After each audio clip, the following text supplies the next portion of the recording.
Hey guys, and welcome back to the WTFarm Girls channel. If you are not familiar with the channel, this year we just started a huge massive building project where we are building our dream house on our property of 87 acres. So you definitely want to click subscribe and watch the video series because we are diving in this summer. So today we are finishing up the basement work. We are pouring the last bit of cement for our house on our basement. Now, a couple of weeks ago, I had asked you guys to send in some blessings, some prayers, some wishes for our house. And you guys came through and you sent me all sorts of notes and words of encouragement and blessings and prayers. And so we are going to throw those into the basement of the house before they finish pouring the floor in. So that way you guys that send all of this stuff in will get to be a part of this house. We might do another launch like this later on, so definitely stay tuned. And when those events happen, I will post an address only on that video and only in a certain time frame, and then it will be gone. So you only have a couple of chances to get to be a part of this house build. So definitely make sure that you're watching the videos and definitely keep an eye out for those opportunities. And for those of you guys that did take advantage of this, thank you. I really appreciate it. And you know, it's cool that you guys get to be a part of this build. So without further ado, let's get going.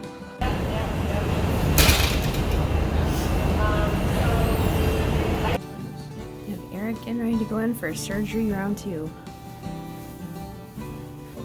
He can figure out how to tie his back end. Here's Erik in post-op recovery. How you feeling? Doing okay.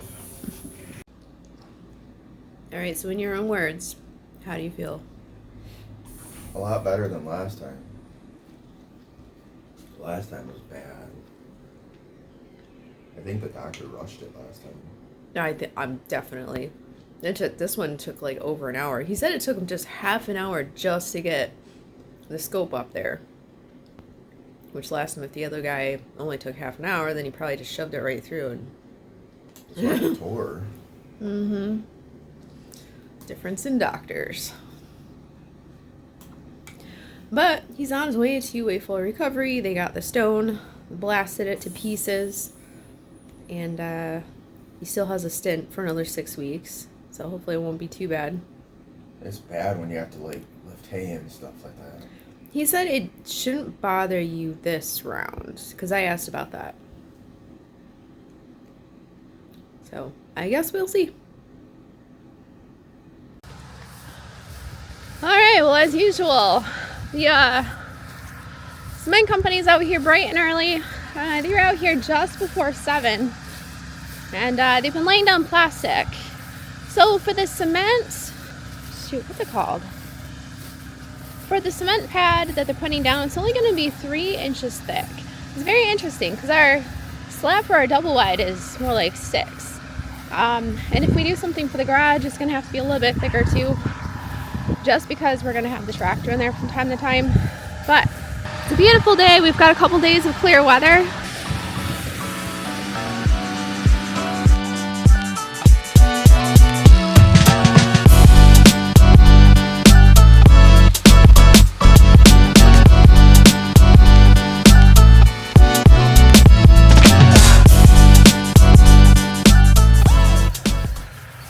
So we're headed back out. They've actually had a couple of cement trucks rolling through. I think they figured out that since we live like a block down the road, they don't need to line them up outside.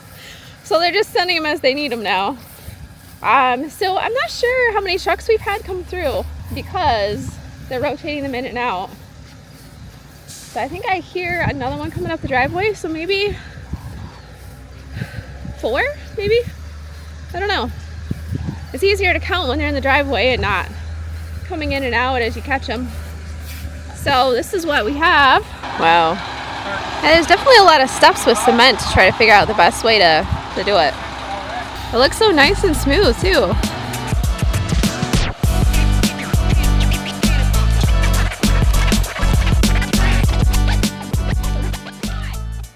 Yeah, see how he's smoothing it out on the edges over there? He's got like little skis on. Go cross cement skiing.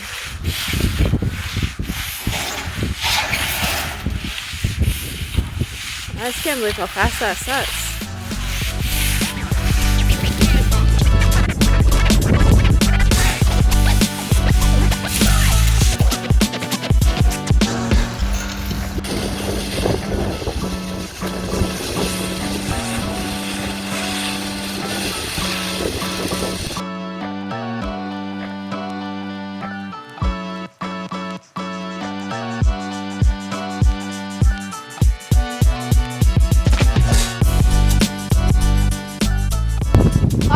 So we have the basement right behind me. Right as I say this, my GoPro just flipped right over. It lasted the entire day. I came through and I turned it off and now it just flipped over. So, but here it is. So Erik told me that it can take a while for this to dry, to fully cure. So you can see they kind of scraped out around that drain right there. They did a good job around. Where's the cover for that? Isn't that supposed to have a cover on it? Huh.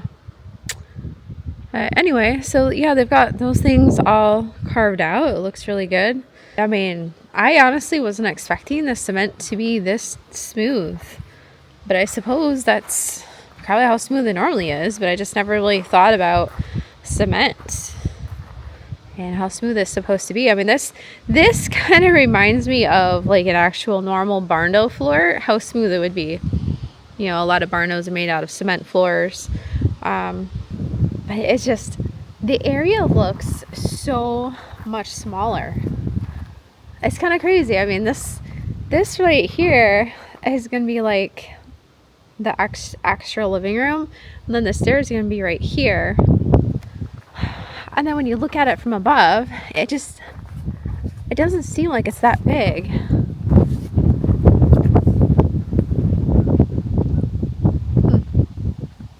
So now they have to come through and they have to carve in the little lines in the cement, which my understanding is to help with contraction and expansion of the ground.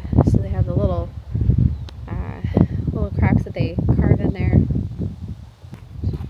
This looks like it's been painted. It's got like this little shine to it. Maybe that's just how it is. Huh. Anyway, so that's pretty much going to be it for now. Erik and I might get started on framing in the basement. We might do the back wall, the outward facing wall. Back in his earlier years, Erik actually used to do construction, home builds, and he was a framer. So the basics of that he knows how to do. Guess it's just sit and wait now.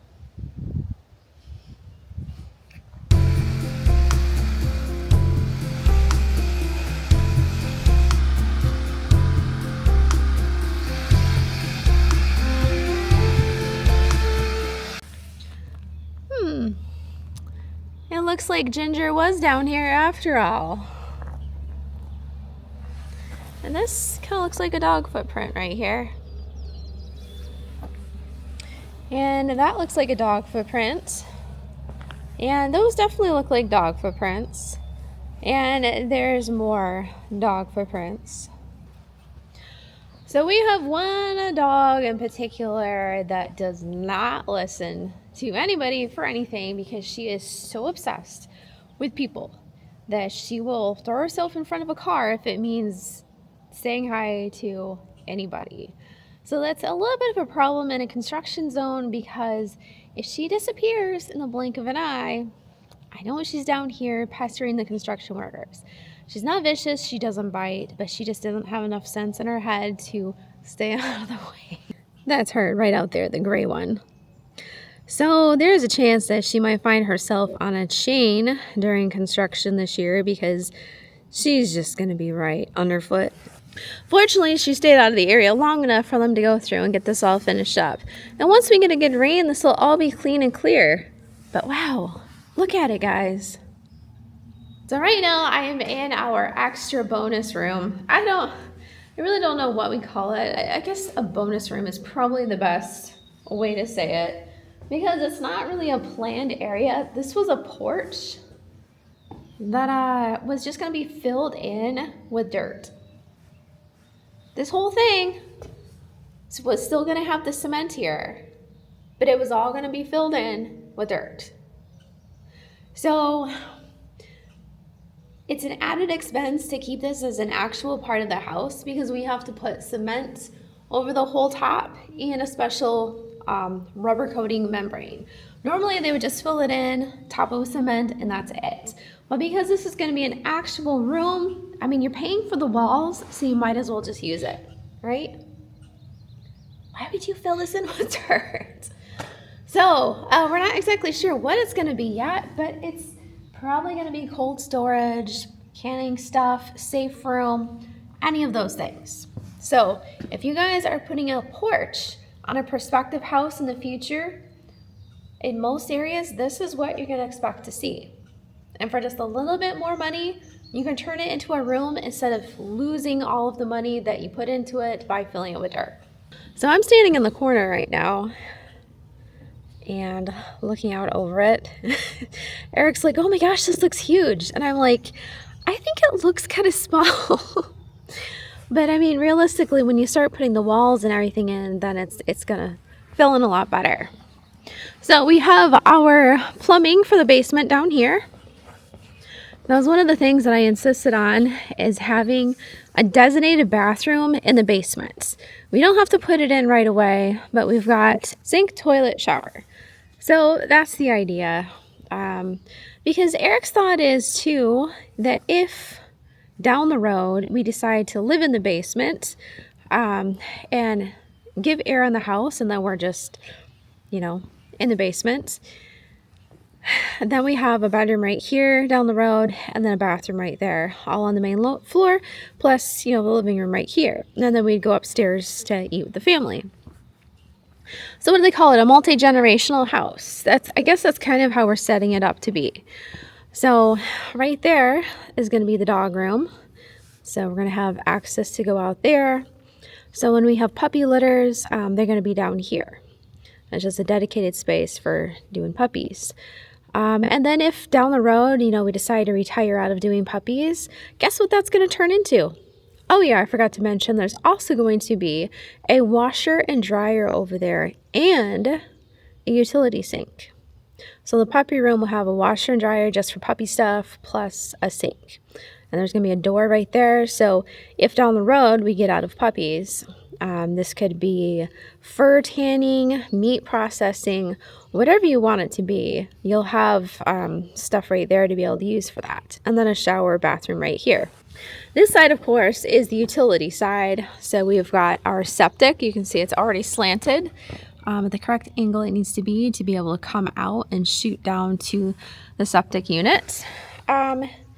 This right here is our riser.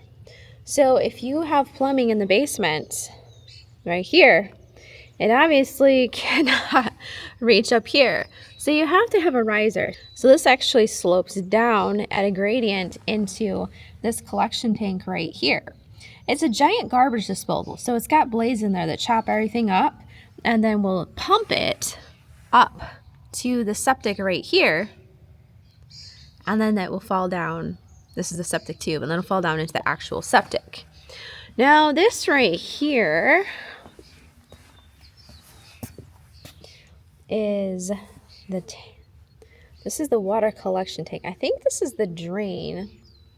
So I believe that the water flows down here, and then it comes out into the tubing, and then flows around the side of the house and out again. I believe that's what this is. Yeah. So that is the extent of it. And then, so Eric wanted a workout room right over here on the back end of the utility room. So there's going to be like this space right here is going to be a workout room. On the back end of that, I think this right here was the official pantry area. So they're going to be pantry shelves and I think a closet for toys. Trying to plan years and years down the road for grandkids, great-grandkids, all of that stuff. I want to have toys, like a toy room for the kids to play that's already designated as a toy room. Right here is going to be a big kids playroom, aka adult boy playroom. So they're going to be maybe like a pool table, dartboard, mini RC car track, all those fun things that Erik will probably want to do down the road. And then right here is going to be our bonus living room. So it's not going to be huge. We're going to have some windows over there, the walkout slider, and then the TV will probably be on that side. And then, of course, on the back side of that wall will be the bonus bedroom. So eventually we'll have a total of 3 bedrooms. But for now, we're just going to have 2 bedrooms because that's all we're going to need. And then, of course, this is going to be the view out the back slider. So we're going to have a deck up above here, and then going out, we'll have that pond cleaned back out and revamped. We're going to still stick with the Colander's Pond Care Solutions for the pond. We might switch to a solar-powered aerator. I'm not sure. So we'll put in a waterfall and then a solar-powered aerator, I think, to keep stuff going in the pond down there. And then right here is where it gets to be a little tricky, because this back wall right here is going to be exactly as tall as that front wall right there. But because of the basement and the slope, you don't really think about it being the same height, but they're both going to be 20 feet on both sides. So unfortunately, you don't have an easy wall to do. Both are going to be pretty substantial. And this one, we're going to frame in, I think next week. We're going to look at framing that one in. So,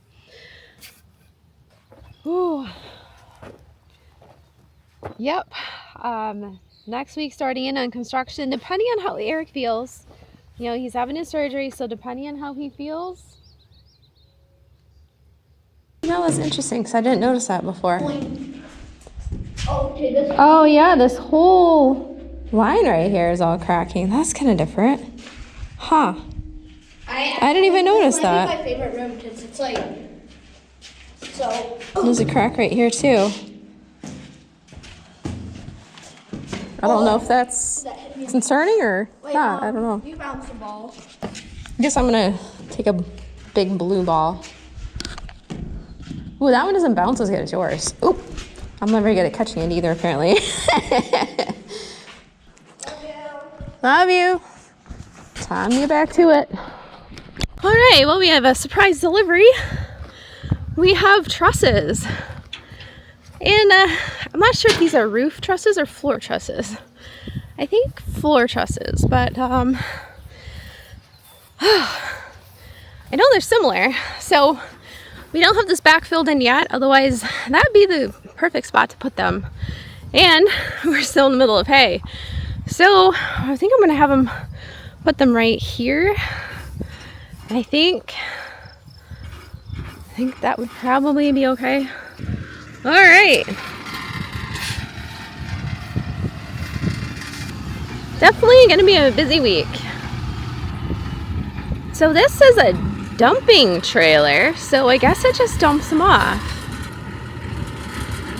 Wait, floor joists and roof trusses. So these must be for the roof?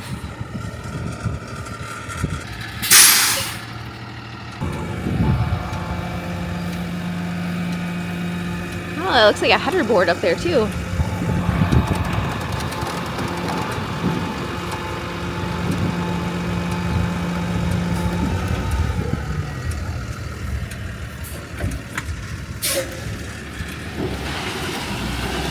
Wow. Oh man. There it is. Built heavy duty. Wow. Thank you. And like that, we have our first delivery. But the sad thing is our builder can't start next week as intended. So we're gonna have to wait another couple weeks. But the good news is Erik is talking about framing the basement in ourselves. So maybe we'll just do that next week. All right, so we're on our last field. And you can see it's grown in really nicely. The weather stretch that we're having right now is the weather stretch that I needed like 3 weeks ago, but that's okay. So Erik has his surgery this week, so today's Sunday. I'm gonna go through and cut this and hope that I can get it all baled Wednesday. My son's gonna be gone all day anyway, so I guess it just makes sense, and I'm hoping that it'll dry quickly.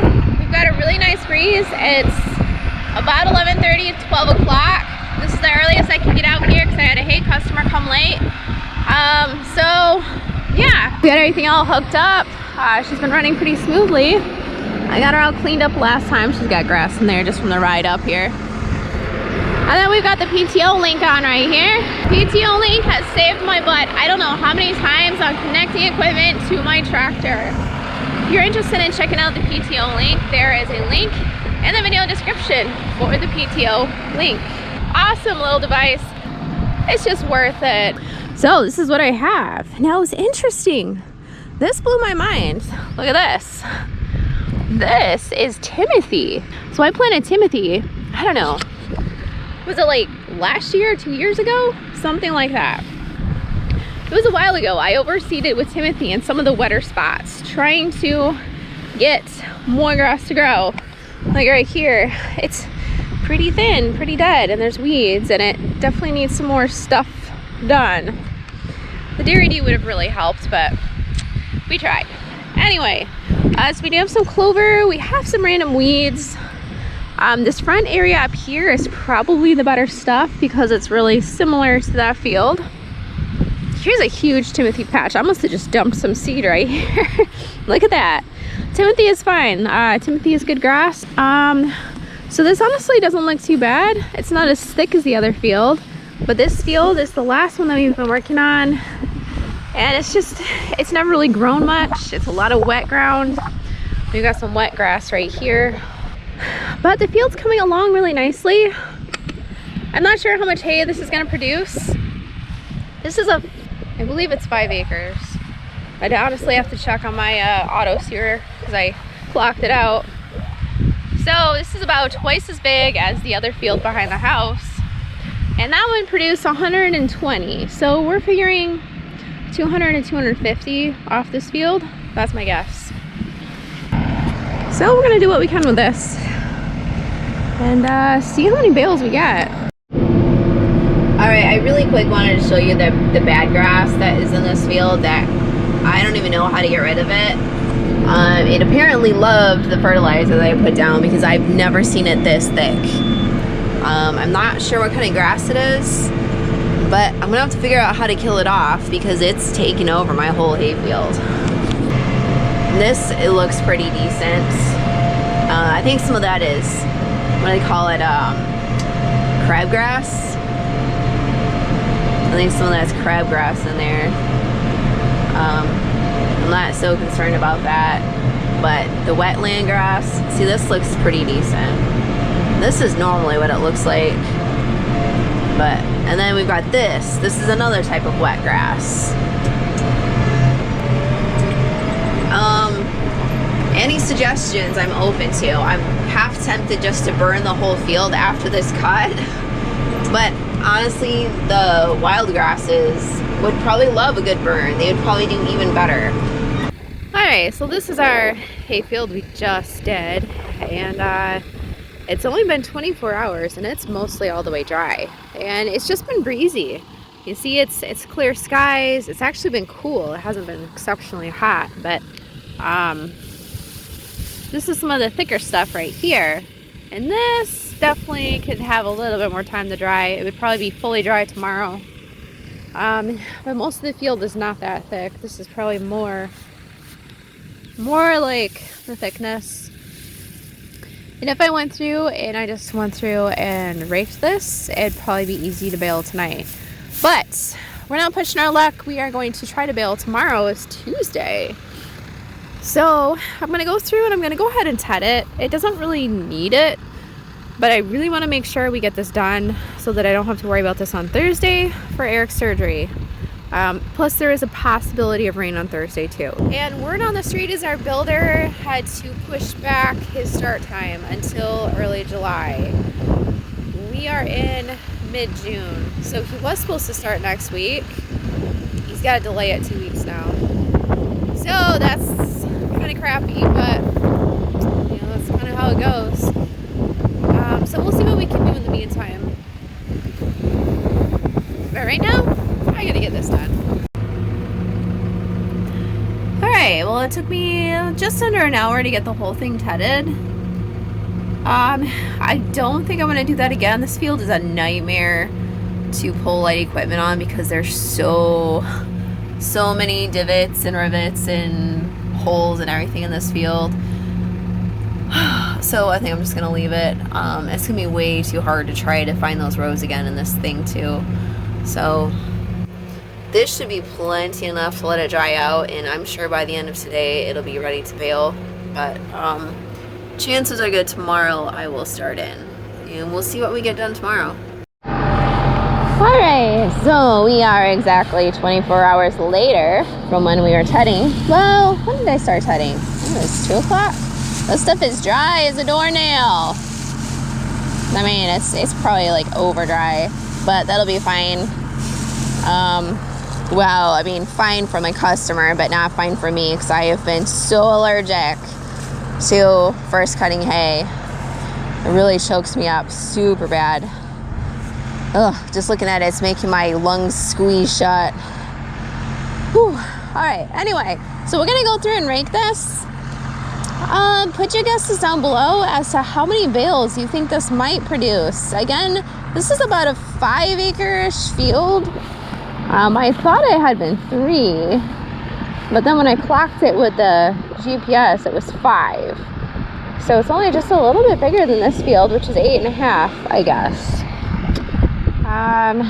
Yeah, so I'm not sure. I don't think we're gonna be able to bale everything today because I'm actually low on baler twine. So we will get some baling done today and some baling done tomorrow, and that should do it well.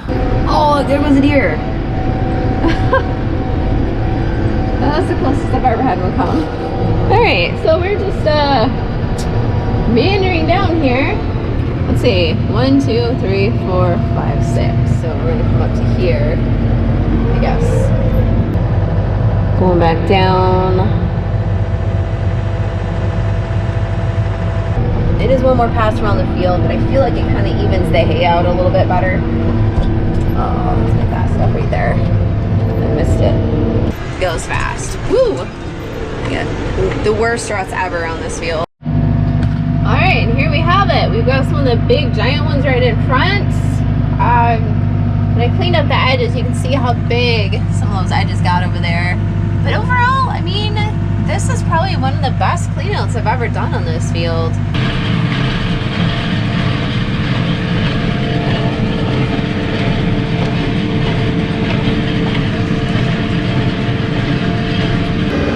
I can't tell. 52. Bale size should be pretty good still. Maybe I'll crank this in just a little bit. That's the tensioner, so that'll and I'm going pretty slow, so it should be packing in pretty tight. I did go through and spray lube the mechanisms in there, but I have not missed a bale yet, guys. Look at this. 50 bales, clean. So far, I'll keep you posted. All right, it's time for my favorite part of haymaking, collecting the bales with the maxillator. Hopefully I won't be screaming at it too much this round. The baler did perfect. I only did 112 just because I'm running short on time. I've got a hay customer coming in 45 minutes, and frankly, I'm pretty much out of string. So I guess it's a good time to stop.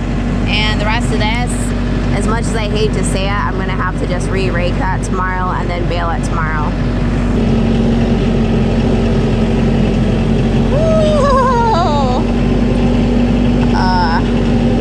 Not my idea of a good way to do it, but this one's just not wanting to start me off on the right foot here.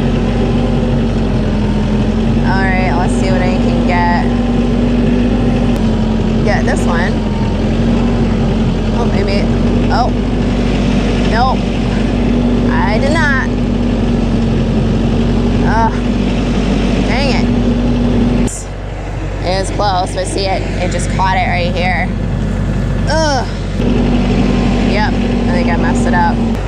See, this one is supposed to be turned, and I didn't even catch that I already had 2 on that side.